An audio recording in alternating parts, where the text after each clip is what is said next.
So good morning to all present today in this class. Today we will be discussing on uh, the most important topic in your second unit. If it is a conventional examination like brief answer type, then this is going to be a very important question in your part B, maybe also in part C. Introduction to root locus technique. Uh, Maybe in the previous class I might have provided you some introduction about root locus. Anyway, we will recapture that first. Then we will analyze the steps involved in constructing a root locus. So that's the idea about the class today. Uh, at the end of the lecture, the student should be able to understand the root locus and its importance, significance of root locus, and then we will be talking about the steps involved in constructing a root locus. First, we will try to know what is root locus and its importance. Then we will try to know how it can be constructed for a given transfer function. Okay, that's the idea. Meanwhile, please help me in telling that whether my audio and slide is visible. Whether audio is clear and slides are visible. With an S or you can unmute and say, okay, right. So thank you very much, Madhumita. Okay. So as we said, what is the importance of root locus? Already we have discussed about what is root locus. The objective or the definition of root locus says that okay, it's the path traveled by the root when the open loop gain k is varied from 0 to infinity. Okay, the path traveled by the root, and if you trace that path by varying the open loop gain k from 0 to infinity, okay, the path it takes is called as root locus. And what is the significance or importance of root locus? It's a very important tool in designing a control system or analyzing a control system, both the cases. In designing a control system, also using time domain specifications according to the desired response, you can use root locus technique to do that. And also for analyzing a control systems, commenting about the stability, about its behavior, okay, everything you can use that using root locus technique. Number two, it was developed by W.R. Evans in the mid of 1948, exactly 1948 I can say, but probably actually he started to do that, and he has established the method, and it's a very useful tool actually.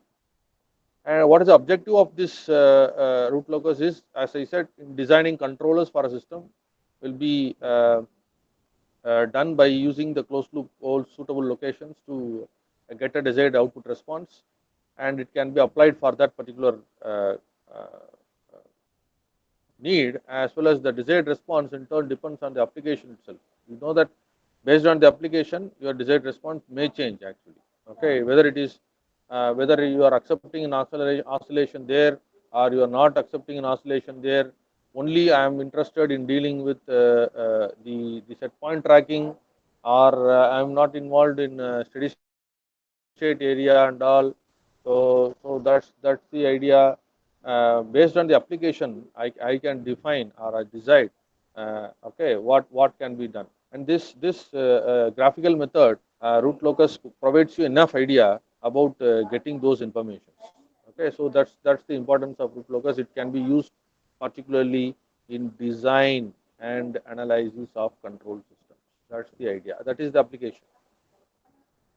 Designing a control system and also analyzing a control system. Okay, there are some few examples provided A, B, C. You can see that how things are changing according to the variation in its omega n and zeta. Okay, how it is varying. That can be you can see that if you change the delta value as well as your omega n value, then it's going to change actually. The root locus characteristic equation. If you take the characteristic equation roots, normally you represent your characteristic equation as 1 plus g of s h of s is equal to 0. And if omega n is kept constant and your delta is varied from 0 to infinity, then you can see that at different values of delta equal to 0, here it is going to be there. If delta is less than 1, then it is going to be here, and if delta is less than 1, equal to 1, it retains here. Okay, it remains here, if delta equal to 0, again it comes here. You can see that the change in delta, and if you increase delta beyond 1, it moves here, this direction. Okay, so by varying your okay, this parameter, by keeping omega n to be constant, your locus is changing, the root locus is changing. For example, you have two roots S1 and S2 available here. While you are varying your zeta, or that is your delta here, you can see that less than 1, if it is variation is less than 1, then these two roots try to move towards, okay, this one position. If it is greater than 1, then it moves away. Okay, here, this direction, in this direction. So your roots are capable of moving. And in the second figure figure B, you see that this delta is kept constant, and omega n is chosen to be varying from 0 and above. Omega n is greater than 0. Then you can see that if S1 is available here, S2 is available here, then it is varying like this. And the third case, you can see S1 and S2 are available, two roots are available, and if omega n and delta both are varied, okay, and their product is kept to be constant, both for example, I want to keep the product as 5, I will choose delta as a value and omega n to be another value, but both the product has to lead me to 5. This is going to be 0.1, okay, this is going to be 50, this is 0.2, this is going to be 25, like that. I will keep that product constant, but if I am varying that two parameters, then the variation in the roots location is going to be in this direction, as pointed out in your third figure C. So what is this? This particular slide provides you for uh, a second order system. If you are able to vary your damping ratio, normally we say the damping ratio to be zeta, okay, zeta, and your natural frequency omega n, then obviously there is going to be a nice movement of the roots. So it is possible to move our roots from one point to the other point by varying either your omega n or zeta. But directly you cannot vary your omega and zeta. You can vary your open loop gain k. You can vary your open loop gain k between 0 to infinity, and you can vary your zeta and omega n particularly based on that. Right. This particular slide provides you how the variation is affecting the time response analysis. You can see the time response of a closed loop system is always depending on the location of the roots of the characteristic equation. If it is on the left hand side, it is going to respond in a different way. If it is on right hand side, it is going to respond in a different way. If it is exactly on the imaginary axis, then the output is going to have a different okay pattern. So the root location of the characteristic equation is going to decide the response of the closed loop system. If, for example, okay, the dominant complex conjugate pair of the closed loop pole is associated with the overshoot and undershoots in the transient response to a step input. If your roots are complex conjugate and they are found to be dominant roots actually, then based on the value of the roots only, your transient response overshoot undershoot will depend on. And when the roots lie on the negative real axis, exactly like this, if you have an S plane, if it is on the negative real axis, if your roots are S1 and S2 are lying on negative real axis minus sigma, this is imaginary axis, and this is your x axis is your real axis, and y axis is your imaginary axis. If your roots lie on the negative real axis, then the transient response will not exhibit a overshoot or undershoot. What is that in the case is your zeta will be equal to 1, critically damped. If your zeta is only if your zeta is 1, okay, then probably your mostly your roots will lie there in your real axis probably. So it will not have an overshoot or undershoot, but the response will be little slower, sluggish in the sense it is slow. It tries to reach the settling, it tries to reach the steady state little late, slow. Okay, if a pair of roots lie on the imaginary axis like this, if it is lying on the imaginary axis exactly, what happens? Then automatically your response will be a sustained oscillation. In time domain, if you see, you will get a sustained oscillation like this, and the frequency of the oscillation is your omega n. So, this is what happens. Your response is changing its character. Okay, for this first figure, how your response look like? It will be little slower. It will take much time to settle down. Okay, to reach the steady state, it will take much time. You will not have any overshoot, undershoot if it is there in the left hand side of this plane. Okay, so if more than one pair of roots lies on the imaginary axis, for example, if this is one pair, if you have another pair, okay, if you have another pair or repeated root probably, then automatically this response says this is on the verge of stability. But if it is have multiple poles, then automatically you will have a response like this, or you may have a response like this. Increasingly, your damping will be increasing. That is, your oscillation will be increasing as time prolongs. So it becomes an unstable system. It's a response of an unstable system. So you can understand that only one point I want to stress here. What is that? Based on the root location, your response can change. Your closed loop system response can change, and based on the root location. So you can decide your own location of the roots based on the location of the roots. You can decide your response automatically. Any doubts in this particular slide? Any doubts here in this particular slide? Hello? Any doubts there in the particular slide?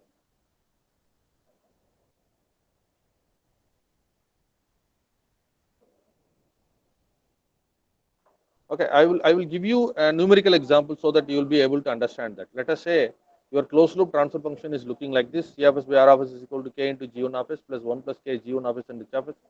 And g1 is your open loop transfer function, and h of s is your feedback transfer function. So from that, I am taking your open loop transfer function is given as k into s plus 8 divided by s into s plus 5. So my characteristic equation is going to be s into s plus 5 into k into s plus 8. So you will have a characteristic equation like this, and based on this equation, I can say that your poles are s is equal to 0, s is equal to minus 5, and you have a 0 also, s is equal to minus 8. But this particular pole, s is equal to this particular pole, is depending upon this particular k value. If you say k is equal to 0, then this particular term becomes 0. If k equal to 1, this will take that s is equal to minus 8 is going to be another pole. If k takes another value varying from 0 to infinity, this characteristic equation makes the root move from different points. And if you trace that, you will get a path. Let us say, you can see that. So this is your open loop transfer function. Now identify that if you change your k value from 0 to infinity, if you are changing your k value, then automatically the roots S1 and S2 is going to change. The roots S1 and S2 is going to change. If k equal to 0, then automatically this term becomes 0. If k equal to 0, this becomes 0. Then it is going to be s is equal to 0 and s is equal to minus 5.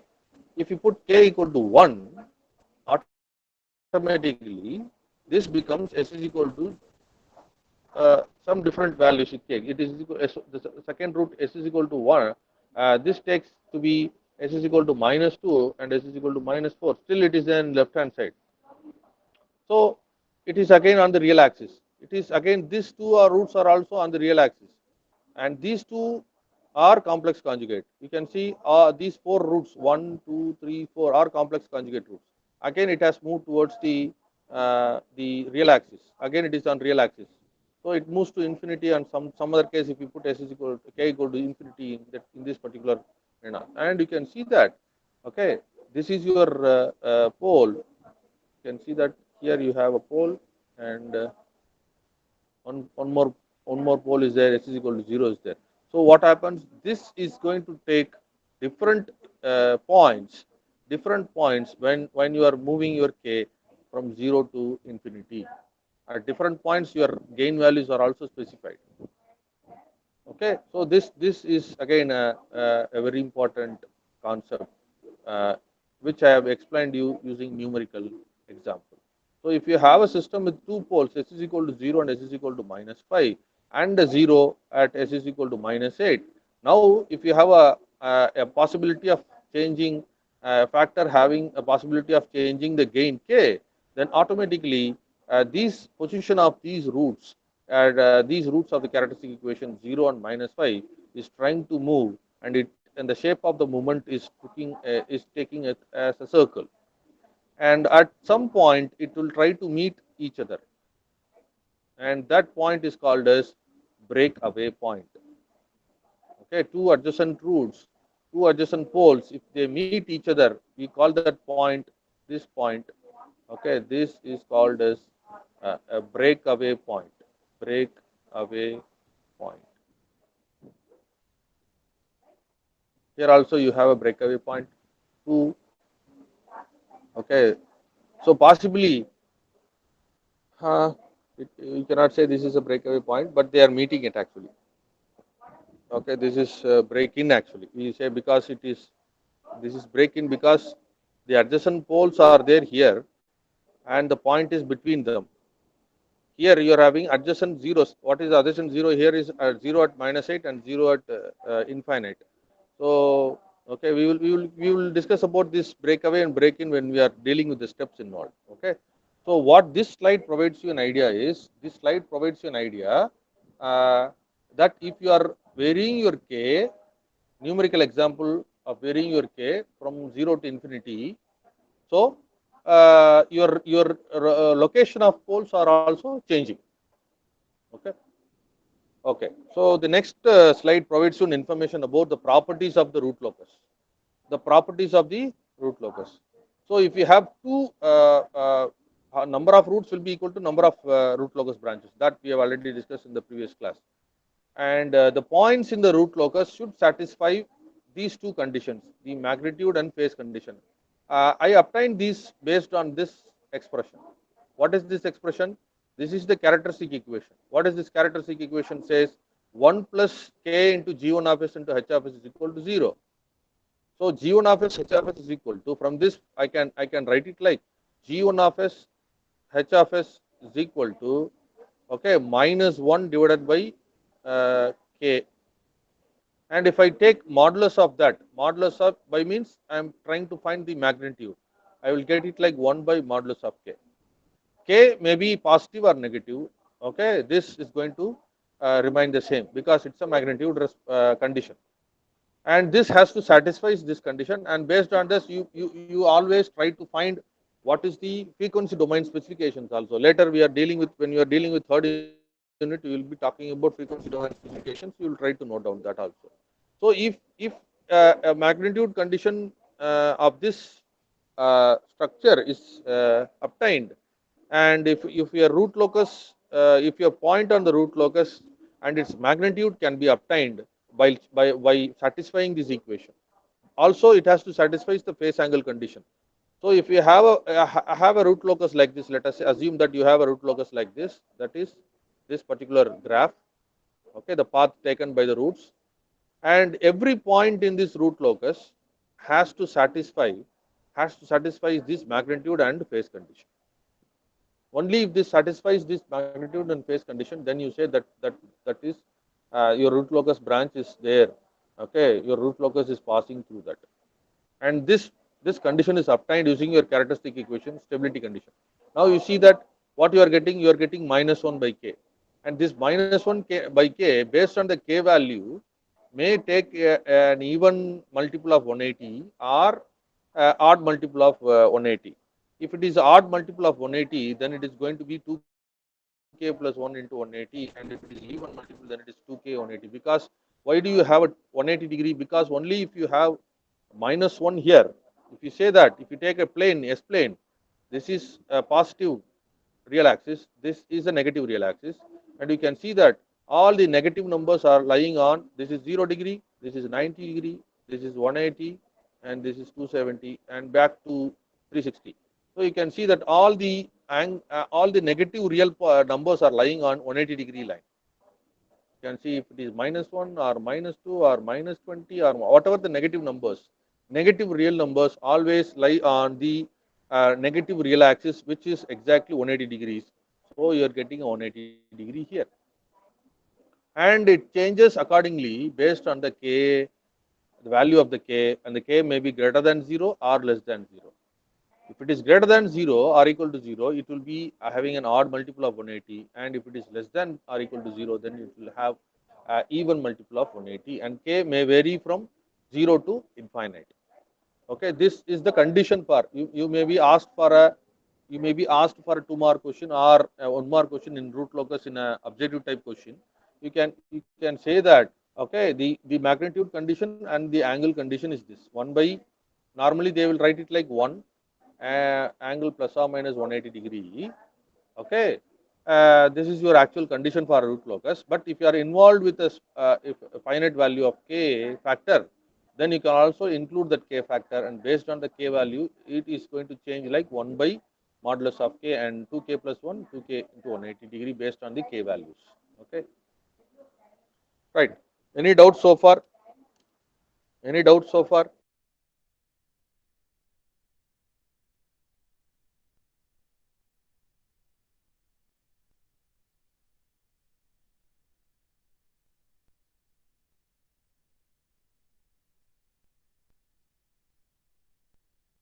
Okay, let us start exploring the rules for constructing the root locus. It is also a part of having the steps involved also. The rules also have some steps also involved in it. We will see one by one. The first rule says that always if you see any root locus diagram, it will be symmetrical about the real axis. Okay, that is the first rule. Your root locus diagram will be symmetrical about the real axis. That is, for example, if you take this root locus, if you see this part, this one and two, okay, it will be a mirror image. Both the sides it is having a same type. So that is what symmetrical in the sense. With respect to real axis, if you see on both the first and the second, okay, this is looking similar. That is why we say root locus is symmetrical about the real axis, right? And you have to keep that in mind. Every root locus branch will start from an open loop pole and will end at a finite open loop 0. Please keep that in mind. It starts from an open loop pole, and correspondingly the k value will be 0, and it will terminate at either a finite open loop 0 or an infinite open loop 0. I will talk about infinite open loop 0 later. It will try to end at an open loop 0. That's it. Okay, and at the ending point, your magnitude value or the gain value will be equal to infinite. That is why we say the root locus branch is obtained by varying k equal to 0 to infinity. So an open loop pole starts from a root locus starts from a open loop pole and it will end at a open loop 0. If you are not having an open loop 0, finite open loop 0, for example, there are some transfer functions which may be like k by s into s plus 5. Here you have only poles, you are not having 0. In the previous case, you have s plus 8 divided by s into s plus 5. So what happens? You have a 0 as well as 2 poles. You have 1 0, 2 poles. Here you have only 2 poles. So you will have 2 root locus branches, and it will start 2 root locus branches. Each branch starts from one pole, one open loop pole, and it will try to end at a finite open loop 0. If you are not having a finite open loop 0 like this example, it will try to end at a infinite 0. You assume that it is a 0 is there at infinity, and you try to reach that. Okay, and as I said, the number of branches of the root locus terminating on infinite is equal to number of poles minus number of zeros, where n is the number of poles and m is the number of zeros. For example, in this case, you have n is equal to 2 and m is equal to 0. So, the number of root locus branches ending at root locus at infinity will be 2 minus 0, which is equal to 2. So, both the cases it will try to end at the 0 at the infinity. But when you see this, your n is equal to 2, the number of poles and the number of zeros is 1. So, it is going to be 1. So, one root locus will end at the finite 0 and one root locus branch will try to end at the infinite 0. So, that is the idea of the second rule. So, third rule, the segments of the real axis having an odd number of real axis open loop poles plus zeros to the right are a part of a root locus. That is, let us say you are having a pole at this point, and this point. Okay. Let us try to find in this negative real axis, that is negative 0, this negative x axis, okay, negative sigma axis, okay, where your root locus branches lies. Okay, between these poles, let us say pole number 1, pole number 2 and pole number 3, whether a root locus will pass between the points available between pole 1, pole 2 and pole 3. Okay, whether a root locus passes here. How can you identify that? I can identify that by taking a test point.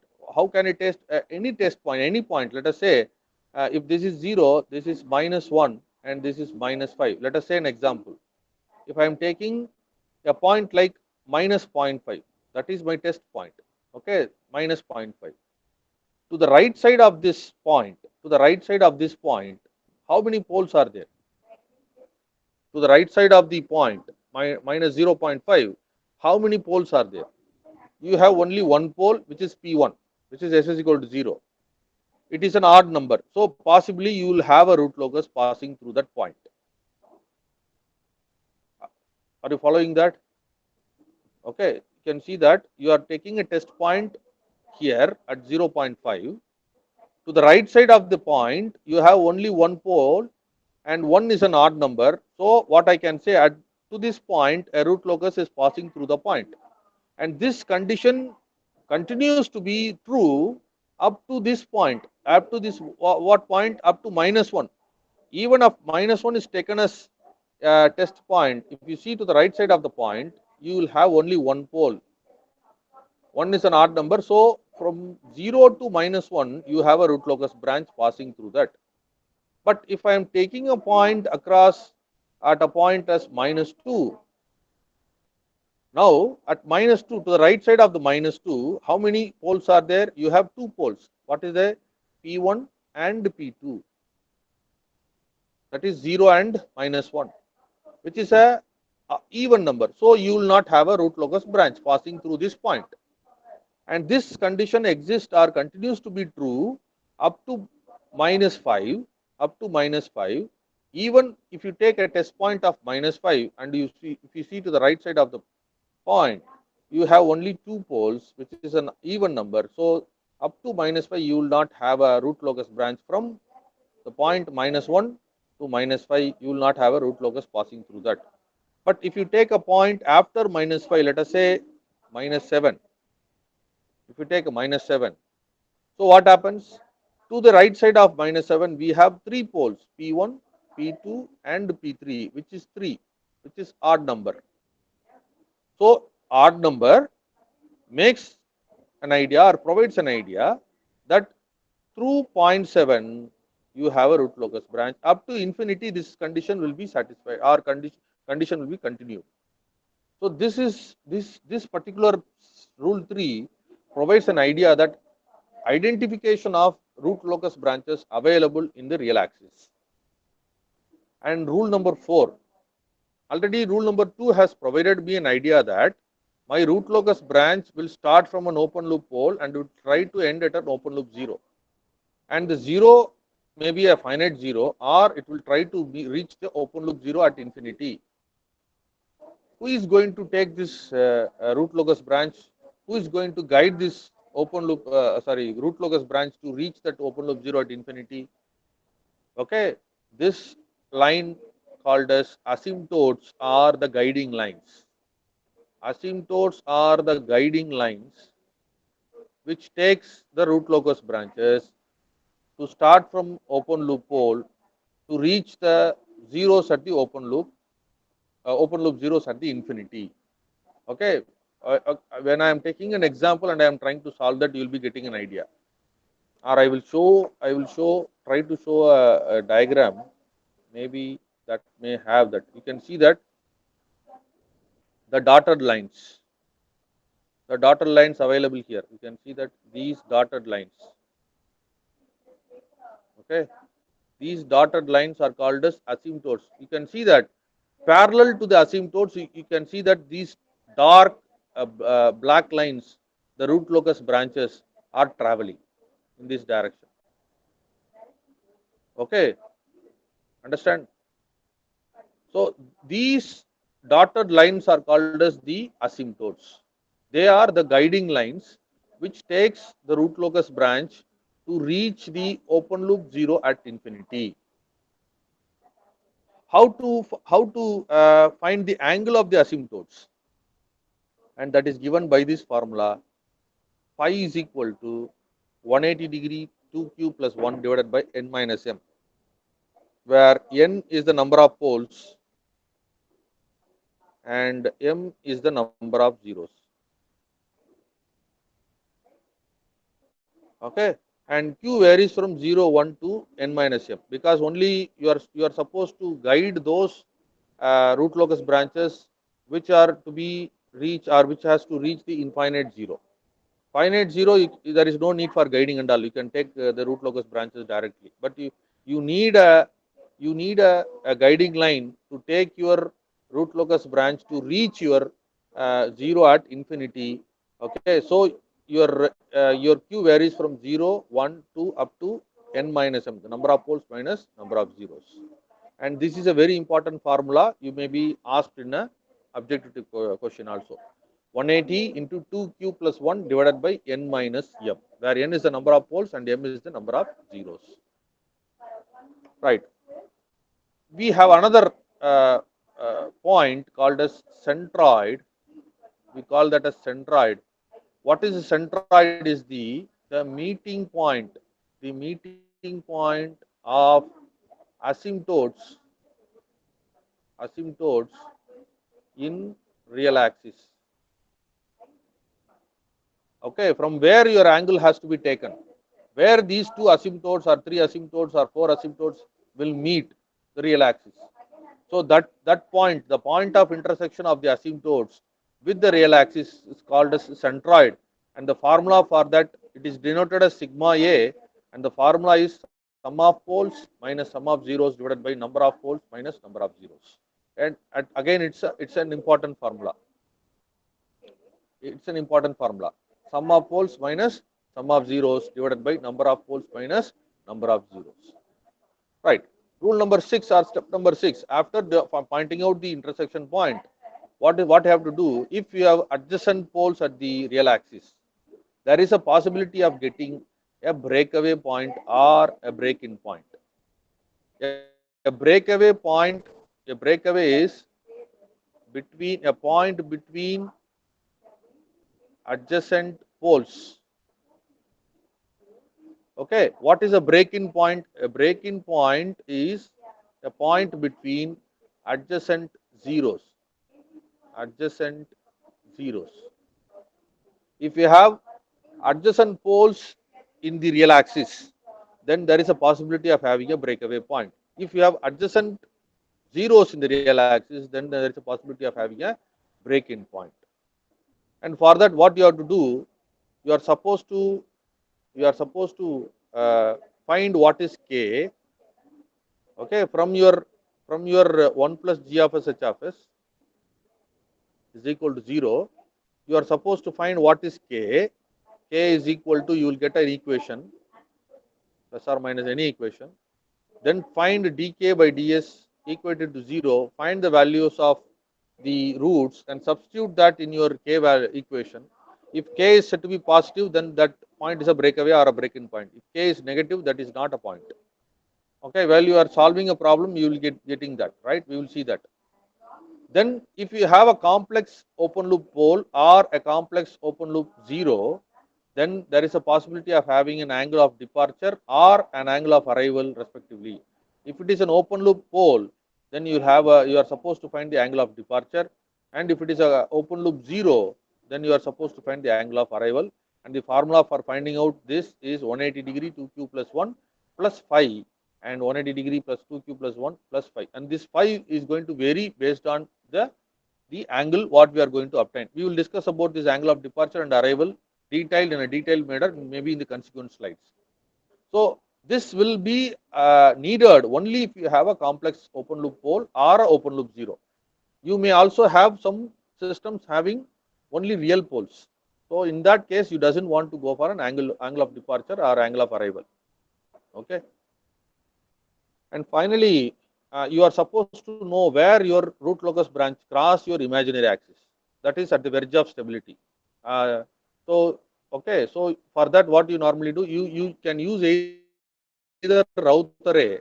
We will discuss about the Routh array criterion maybe when you are dealing with the step-by-step procedure later, or we have another method to deal with that. We will discuss about Routh array criterion in your 4th unit.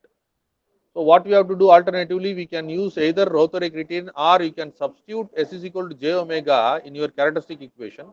Segregate your imaginary part and real part of the equations. From that, you can find your k value and omega value. At what omega value this is going to oscillate, and at what k value your system crosses the imaginary axis. That is, if you have a root locus like this, I am taking a simple example. This point, okay, this crossing point,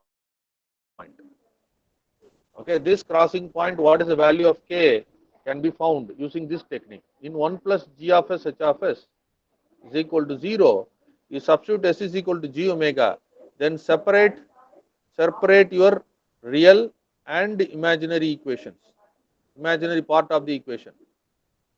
Okay, equate them to 0. You can find omega and k. That will provide me what k value has to be maintained to keep that root locus within the left hand side. Not it has to it should not go to right hand side. If the roots go to right hand side, then obviously the system is unstable. We know that already, right? So these are okay. These are the rules which are involved, and we have not given you idea about what is a dominant rule, how to calculate the k value accordingly. So that point we will talk when we are dealing with the problem. And as I said, we will first finish these steps: angle of departure and angle of arrival. So first we will talk about angle of departure. When will you get an angle of departure? If you have a complex pole. If you have a complex pole. An example of a complex pole is, let us say, -3 plus or minus j4. So you will have -3 plus j4 and -3 minus j4. So you have a complex conjugate pair. Let us say your plus or -3 plus j4 and -3 minus j4 is like this. So also this system has different other poles and zeros. So what I will do, this is again another pole, this is a 0, this is another 0, this is again a pole. So what I will try to do, I will try to draw line segments from one pole to this pole A. I will take this as -3 plus j4. For an example, I am taking this. I will try to draw a line segment from one pole. Let us say this is pole number 1, this is pole number 2, this is 0 number 1, this is 0 number 2, this is pole number 3, this is pole number, this is 3, this is 4. So what I will do, I will try to draw lines from P1 to P2, Z1 to P2, P3 to P2, Z2 to P2, P4 to P2. Okay, and try to find the angle between them. Theta 1, theta 2, theta 3, theta 4 and theta 5. I will group this theta 1, theta 2, theta 3, theta 1, theta 3 and theta 5 are the angles of the poles. You can see P1, P3 and P4. They are all angles of poles. Theta 1, theta 3, theta 1, theta 3, theta 5. I will add them, theta 1, theta 3, theta 5. Then the remaining two, theta 2 and theta 4 are the angle of contribution by the zeros. I will add them separately. I will add them separately. Okay, the formula here is 180 minus the angle contribution of the other poles. Okay, the other poles to the pole which is considered. Here the pole considered is P2. The angle contribution of other poles P1, P3, P4 is added, theta 1, theta 3, theta 5. And the angle contribution of the other zeros, theta 2, theta 4 is added. So you can substitute that 180 minus theta 1 plus theta 3 plus theta 5 plus theta 2 plus theta 4. This will give me, okay, the angle of departure. The angle of departure of the pole A, that is example I have taken minus 3 plus J4.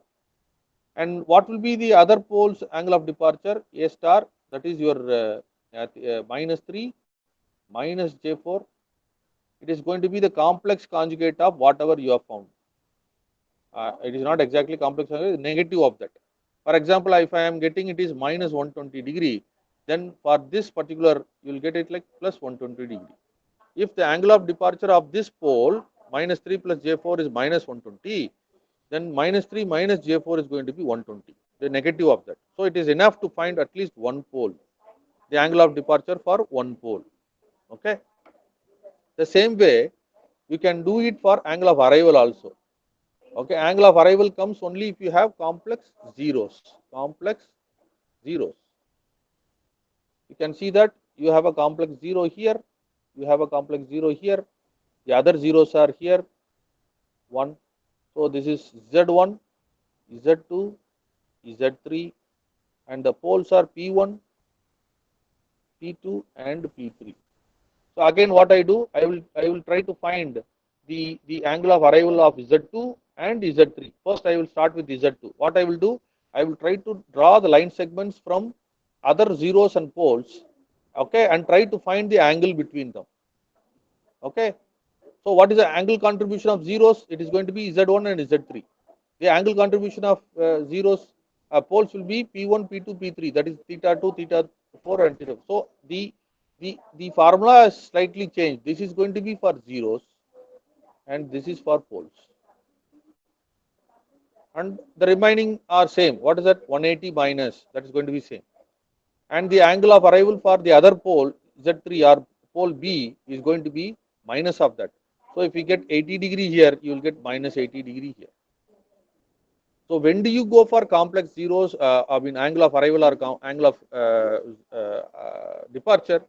Angle of departure is found when you have a complex pole, and angle of zeros, angle of arrival will be calculated if you have a complex zero. So that's it regarding the steps involved. Steps involved in constructing a root locus. We will take this problem as an example, and we will try to draw a root locus plot in the next class. Okay. While you are coming to the next class, please carry a linear graph sheet with all your stationaries, scale, pencil, rubber, pro circle, etc. Because you are in need of taking angles, so you need a pro circle or a protractor. So have a linear graph sheet, a pro circle, all your stationaries to be present there. And meanwhile, if you have a doubt, don't get upset or don't get worried. While you are taking a numerical example and go step by step, you will know the procedure of drawing a root locus technique and obtaining applying the formulas in constructing the root locus also, and obtaining the required specifications from the root locus. Okay, we will see by tomorrow. If you have a doubt, please ask me now. I can explain you. Otherwise, we will meet by tomorrow. Thank you.